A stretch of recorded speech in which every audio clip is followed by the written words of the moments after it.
Well, the government shutdown leaves federal agencies scrambling and millions of Americans facing uncertainty this morning. And this morning, we are taking your concerns to Capitol Hill, speaking with local members of Congress about the potential fallout of this shutdown. Up first, what's at stake for Virginians? To talk more about that, we are joined by recently elected Congressman to Virginia's 11th District, James Walkinshaw. Thanks so much for being with us on a busy morning.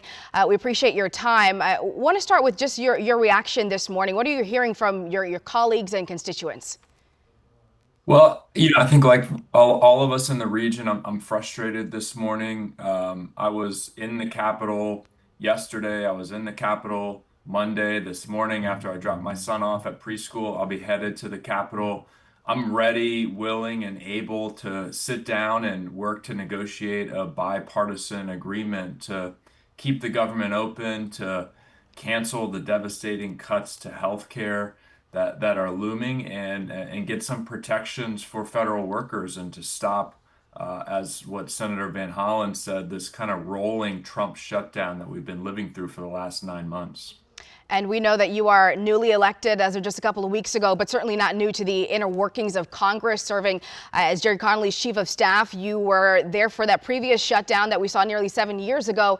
How did we get back to this point again? Well, look, Congress has a fundamental responsibility each year to fund the government. There are 12 appropriations or funding bills that we use to do that. And in this fiscal year, the Republican Congress is 0 for 12.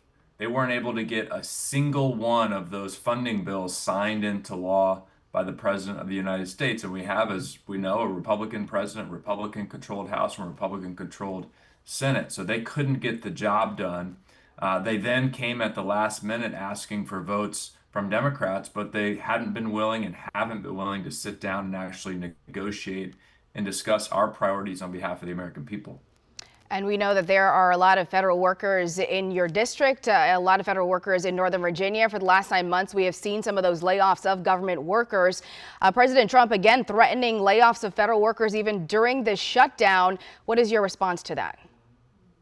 Well, it is very important to note that the threat from the Trump administration to conduct mass layoffs during a shutdown is a threat to violate the law.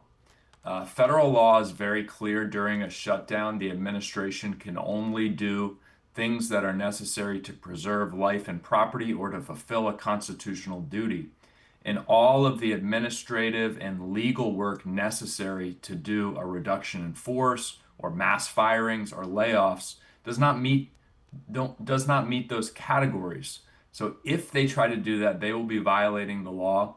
They'll end up in court, and I think they will lose. We know that federal agencies are operating under a lot of contingency plans.